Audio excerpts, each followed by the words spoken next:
Hola Sole, Hola Rosa. ¿qué tal? Bien, ahí vamos. ¿Qué te parece si comenzamos este capítulo con noticias frescas que tenemos? Claro que sí. Cuéntame. Hemos tenido suerte porque mira, nuestra idea era hablar de la vacuna del COVID en pediatría y justo el 20 de septiembre de 2021, Pfizer y BioNTech han anunciado sus primeros resultados con la vacuna en población pediátrica, en concreto de 5 a 11 años. Y los datos que nos adelantan, que provienen de un ensayo clínico multicéntrico, y multicéntrico quiere decir que han participado niños y niñas de muchos hospitales de diferentes países, bueno, pues la verdad es que son prometedores, ¿no? Han utilizado, ¿vale? Importante, porque muchos padres nos preguntan en la consulta, ¿y cuando se tengan que vacunar será la misma dosis que los adultos? Pues no lo sabíamos, pero lo que nos cuentan ahora en los resultados preliminares es que han utilizado 1/3 de la dosis que reciben los adultos y los mayores de 12 años que ya se están vacunando. Y, al igual que se hace hasta ahora, se administran 2 dosis, o sea que cada niño se lleva 2 pinchazos. Y bueno, aún se tienen que publicar esos resultados oficiales, pero los datos que nos adelantan, ¿nos los cuentas? Redoble de tambor, ¿te parece? Claro, claro. Pues sí, son que la vacuna es segura y que los niños además la toleran bien, que esto preocupa mucho a las familias, como todos podemos entender, que produce anticuerpos frente al coronavirus de forma similar a los adolescentes y a los adultos. Esto es lo que llaman ellos inmunogenicidad, ¿vale? Por si alguno escucha el concepto, pues significa eso, que crean anticuerpos, con lo cual muy bien. Y lo único que sí que quería puntualizar es que realmente en estos ensayos no se puede hablar de eficacia, porque eso también nos lo van a preguntar. ¿Por qué? Pues porque aún de la eficacia en este grupo de edad no se sabe porque no hay suficientes casos de infección para poder tener estos resultados. Y de hecho, pues como siempre nos pasa, pues tendrán que hacer más estudios en cuanto a esto. De todas formas, el día que hablamos con Ángel, por allá por finales de agosto, que si queréis rebobinar es nuestro primer episodio del podcast, también tuvimos la suerte de entrevistar a Manuel Gijón, que ya nos adelantaba muchos o algunos de estos resultados. Así que bueno, me pongo a ello, ¿no? Muy bien. Sin más dilación, pues vamos a poner ese trocito de conversación que tuvimos con él y nada, pues empiezo preguntando yo. Adelante, audio.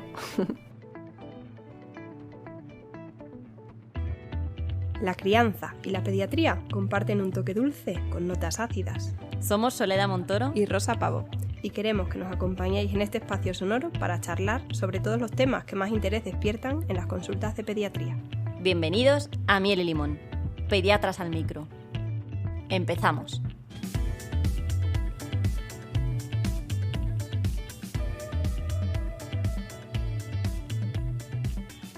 Continuamos nuestra charla con Ángel Hernández y Manuel Gijón. Manuel, trabajas en la Unidad Pediátrica de Investigación y Ensayos Clínicos. Aprovechando que hoy te tenemos con nosotras, ¿nos puedes contar en qué consiste esta unidad? Pues la unidad de pediátrica de ensayos clínicos e investigación pretende precisamente pues ofrecer eso, ¿no? A todos los pediatras que tengan intención de llevar a cabo un proyecto y no sepan cómo o que necesiten apoyo para colaborar en un proyecto multicéntrico o en un ensayo clínico que se ofrece desde la industria o en el que se invita a participar al hospital, pues que tengan ese apoyo, ¿no? De coordinación, de enfermería, de médicos investigadores con un poco de experiencia en ensayos clínicos, cualquier cosa que muchas veces hace falta, ¿no? Y que no sabemos muy bien, a veces los que estamos acostumbrados a trabajar en la clínica, cómo solucionar, pues ahí está un poco la unidad para dar ese soporte, ¿no? Qué bien, la verdad es que está genial tener eso porque yo creo que al final lo que hablábamos antes, ¿no? Esto es lo que impulsa luego el resto de la medicina también. Me voy a focalizar un poquito más en lo de las vacunas, por esto también del coronavirus, pero quiero hablar de las vacunas en general. Tú que estás más ahí en el día a día, ¿qué trámites, qué proceso, digamos, tiene que pasar, más o menos, un poco así general y de manera sencilla, desde que a alguien se le ocurre una idea sobre una vacuna hasta que la tienes puesta en el brazo, ¿no? Porque tendrá que hacer como muchos pasos para que luego se pueda poner en la población general. Claro, pues efectivamente, como comentaba Ángel, que ha sido un gusto escucharle un poco, con una vacuna, así como con cualquier producto farmacéutico, primero tiene que existir una base, una investigación básica que de alguna manera haya permitido, haya aportado información acerca de la tecnología o digamos, del método que va a utilizar esa vacuna o ese producto farmacéutico a nivel más básico, molecular o celular, para producir el efecto que se busque, ¿no? Una vez está hecho ese proceso, se ha desarrollado esa tecnología, esto debe pasar por un proceso inicial en seres vivos que comienza con una investigación también básica o preclínica, que es como se llama realmente en animales, ¿no? Antes de dar el paso a lo que se llaman los ensayos clínicos un poco en seres humanos. Los ensayos clínicos simplemente son proyectos de investigación, pero en los cuales lo que se hace es precisamente ensayar un producto farmacéutico o una intervención terapéutica, vamos a decir mejor, porque no solo se hacen ensayos clínicos con productos farmacéuticos, ya en seres humanos en distintas fases, ¿no? Inicialmente con lo que se suele llamar una fase 1 o una fase inicial, estudios, escalones muy básicos del ensayo clínico en los que lo que se pretende simplemente es comprobar que el producto farmacéutico es seguro y a qué dosis es seguro y a qué dosis produce, digamos, el efecto más o menos deseado. Esto es una fase en la que se suelen utilizar voluntarios, personas voluntarias sanas. Una vez ha pasado esa fase inicial en voluntarios sanos, ya se avanza a las fases siguientes de los ensayos clínicos, en las cuales se utilizan ya normalmente la población enferma que va a ser destino del tratamiento, o en el caso de las vacunas, pues población sana, pero a lo mejor en el caso de los niños, pues niños ya que están en edad de recibir la vacuna en cuestión de la que estemos hablando. Posteriormente ya se hacen unas fases, la fase 2 y la fase 3, en las cuales se intenta demostrar eficacia y seguridad en un grupo de voluntarios. Se consigue una información, es decir, se registran unos datos de seguridad y eficacia de la vacuna, que son los que luego se utilizan para exponerlos a las agencias reguladoras de medicamentos a nivel, en este caso, más global, como pueden ser la FDA en Estados Unidos o la Agencia Europea del Medicamento en Europa. Se presentan estos datos y a través de una serie de procesos de aprobación y de revisión, también de comités de ética, que también, por supuesto, deben haber aprobado previamente los ensayos clínicos de los que estamos hablando, se decide un poco la aprobación de una vacuna, de un producto farmacéutico a nivel general. O sea, se autoriza su comercialización, vamos a decir, ¿no? A nivel general. Luego, evidentemente, las agencias reguladoras y los comités de ética de cada uno de los estados tienen que aprobar a su vez el uso de ese producto farmacéutico, de esa vacuna, en su territorio y en su población. Y de ahí, luego, digamos que a nivel estatal se tiene que tomar decisiones un poco más allá sobre si se administra o no, o se administra a nivel universal o no un producto farmacéutico o una vacuna en este caso. En general, este proceso suele durar, bueno, es variable y seguro que Ángel lo sabe mejor, pero bueno, con una vacuna probablemente es un proceso de años. En el caso de las vacunas del coronavirus es un proceso que ha sucedido en meses, ¿no? Pero no se ha saltado prácticamente ningún, o sea, se han acortado, pero no se han saltado estos pasos que he enumerado ahora mismo, ¿no? Nosotros, por ejemplo, desde Atención Primaria también colaboramos en una red de investigación que se llama PAP-en-Red, ¿no? Y que nos ha permitido hacer un poco de registro y de seguimiento de todos los pacientes que hemos tenido en edad pediátrica y que han tenido COVID. Y, por ejemplo, en mi caso, tengo 150 niños que han sufrido la COVID y ninguno ha tenido ninguna enfermedad grave, ¿no? ¿Y nos puedes contar un poco cómo ha sido la enfermedad por COVID en el hospital en pediatría?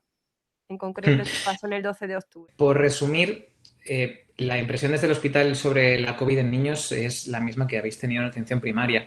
Evidentemente, nosotros hemos visto niños hospitalizados y, bueno, han sido unos cuantos por distintas causas. En general, pues eso, insuficiencias respiratorias leves, en el contexto normalmente de alguna patología de base o de edades edades muy cortitas, días de vida o un mes o 2 meses de vida.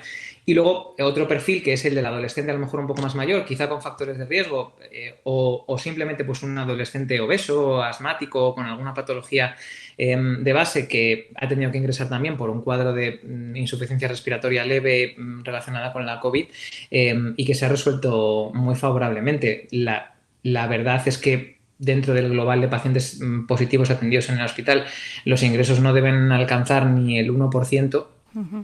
Han ingresado aproximadamente el doble de pacientes por una enfermedad que se ha considerado relacionada con el COVID-19, que es el PIMS o el síndrome inflamatorio sistémico asociado a la infección por SARS-CoV-2 y que no habíamos visto previamente, aunque se han visto formas parecidas de síndromes inflamatorios parecidos asociados a otros virus. Pero es un cuadro nuevo que también ha motivado el ingreso de los niños. Esto es principalmente lo que nos ha preocupado a los pediatras en el día a día en el hospital, ¿no? Este síndrome, ser capaces de detectarlo como un poco una aguja en un pajar, porque ha sido, la verdad, extremadamente poco frecuente, como os comento, ¿no? A lo mejor ha motivado, pues eso, 100, 150 ingresos en UCI en la superficie, en España durante el tiempo que llevamos de pandemia. Y ha sido quizás un poco una preocupación que curiosamente en las últimas semanas pues ya no estamos teniendo a pesar del repunte de la quinta ola, ¿no? Dentro de todo esto y un poco así a nivel general, tengo esos datos un poco de la Sociedad Española de Cuidados Intensivos. Ha habido niños que han fallecido por coronavirus o con coronavirus en el hospital. Estos han sido una inmensa minoría dentro del total, lógicamente, ¿no? Y todos ellos han sido pacientes que estaban ya previamente muy enfermos o que tenían un factor de inmunodepresión muy importante que ha condicionado la evolución de su enfermedad, ¿no? Era un poco, sí, más o menos la idea que teníamos nosotras también. Y bueno, pues centrándonos un poquito más, vamos a virar un poco a la vacuna otra vez. Manuel, ¿nos puedes decir, o sea, ahora mismo estáis haciendo algún tipo de investigación con la vacuna del coronavirus en esta unidad en la que estás?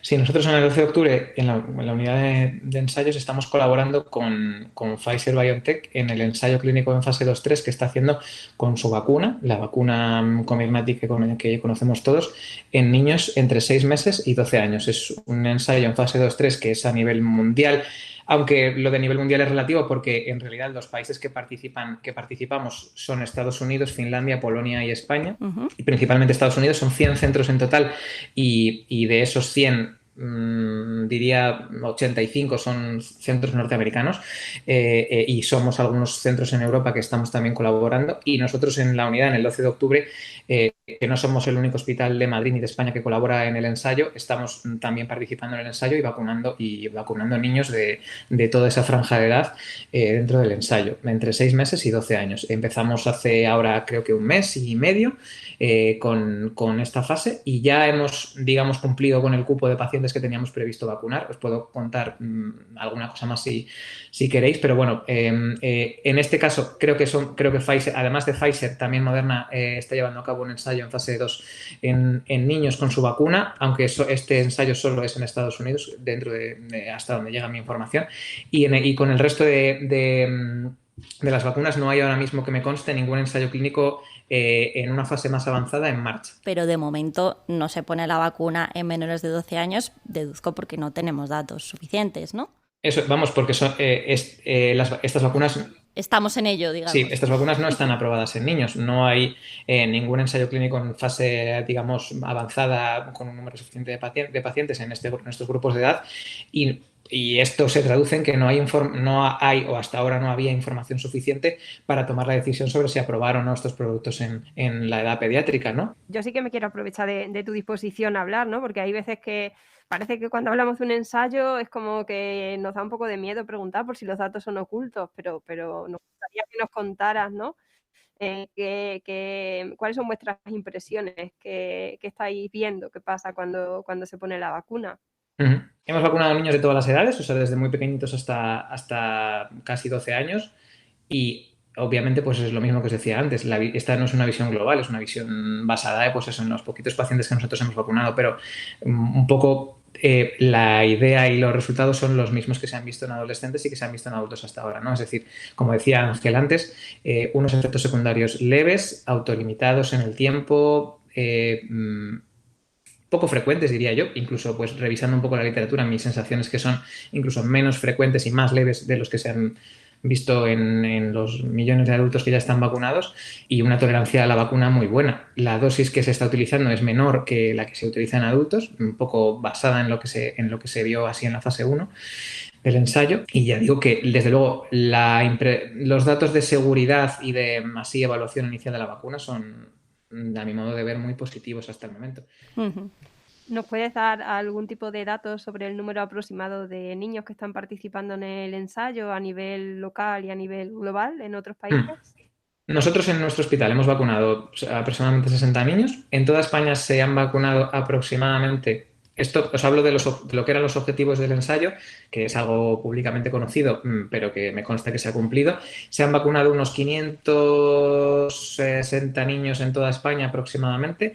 Y el ensayo en sí tiene una N objetivo de unos 4.500 que también me consta que se va a alcanzar. Ujú.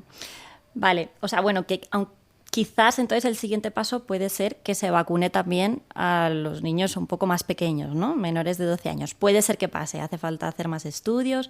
Bajo tu criterio, desde tu punto de vista, ¿qué ventajas crees que tiene la vacunación en niños menores de 12 años? Quizás contestaría como pediatra, a lo mejor como padre, pero vamos, creo que Puedes contestar como las dos cosas. sí, sí, como acabo de comentar, creo, y mi impresión general es que la COVID-19 en los niños no es hoy por hoy algo que nos deba preocupar en cuanto a mortalidad, ni en cuanto a morbilidad, ingreso hospitalario, ni siquiera gasto sanitario probablemente a día de hoy, ¿no? En menores de 12 años. Digamos, puesto en la balanza con otras enfermedades, como comentaba Ángel, también es verdad que vacunamos a los niños de enfermedades que tienen mucha menos prevalencia que la COVID-19. Y eso hay que también valorarlo. Pero a mí, sin pensar en la enfermedad grave o en la muerte por la enfermedad, que es algo que probablemente en los niños es marginal y los datos que tenemos así lo confirman, no podemos ignorar lo que supone hoy en día esta enfermedad para la sociedad, ¿no? Y para digamos, nuestra vida diaria, ¿no? Es decir, el hecho de que un niño se contagie de COVID-19 supone que ese niño debe permanecer 10 días aislado, así como todo el resto de su familia y sus conviventes, tienen que perder días de trabajo y digamos, quedarse sin funcionar durante un periodo de tiempo que está así estipulado. Probablemente eso va a suponer además que la burbuja a la que el niño pertenece en el colegio también tenga que aislarse durante 10 días, que el profesor o la profesora no pueda ir a trabajar o que ese grupo de niños esté aislado y pierdan ese tiempo de clase durante un periodo de tiempo, ¿no? Todo eso son repercusiones o digamos daños colaterales que no existen en otras enfermedades hoy en día, ¿no? Pero que tienen una serie de consecuencias, ¿no? Pérdida de días de clase, pérdida de día de trabajo de los padres. Si tenemos a nuestra disposición un producto que realmente puede prevenir en mayor o menor medida, ¿no? Pues estas vacunas no son perfectas en lo que sabemos hasta ahora en prevenir la enfermedad o en disminuir el contagio, ¿no? Pero sí que parece que lo disminuyen y probablemente estemos a la espera de otras que todavía sean mejores, ¿no? En ese sentido. Pues si tenemos un producto a nuestra disposición que puede disminuir en parte esa repercusión, ese efecto, ese impacto que tiene la enfermedad sobre nuestros niños y todo lo que eso conlleva, mi opinión es que deberíamos utilizarlo, ¿no? Siempre que el balance riesgo-beneficio siga siendo favorable, ¿no? En ellos, eso habrá que medirlo al milímetro, ¿no? Tendremos que evaluar muy, muy bien la seguridad de la vacuna y el beneficio potencial que pensemos que en ellos pueda tener. Vale, y ya la última pregunta, entonces parece que sí, ¿no? Que puede ser una posibilidad. ¿Cuánto camino crees que nos queda? ¿Crees que más o menos, sé que no nos puedes dar una fecha, obviamente, pero crees que va a ser más pronto que tarde? Estamos hablando de meses, porque esto del coronavirus está yendo tan rápido y las familias, claro, preguntan, ahora empezamos las guarderías, en fin, los colegios. ¿Qué margen de tiempo crees? Mi impresión, esto ya es todo absolutamente una impresión, ¿eh? No tengo datos y si los tuviera no podría darlos, pero bueno, sí, pero bueno, mi impresión es que seguramente con los datos que se están recabando en el ensayo clínico, estoy bastante seguro de que para otoño hablo de Pfizer en concreto por lo que me toca, tendrá información suficiente probablemente para publicar y hacer un corte de datos que presentar a las agencias reguladoras con la intención de que la vacuna se apruebe de urgencia, como se ha aprobado en adultos, para este grupo de edad de menores de 12 años. Uh-huh. que de ahí a que las agencias reguladoras tomen la decisión de aprobar la vacuna y su comercialización en ese grupo de edad, desconozco los tiempos, pero si es igual que ha sucedido, por ejemplo, en adolescentes entre 12 y 15 años, pues unas semanas máximo.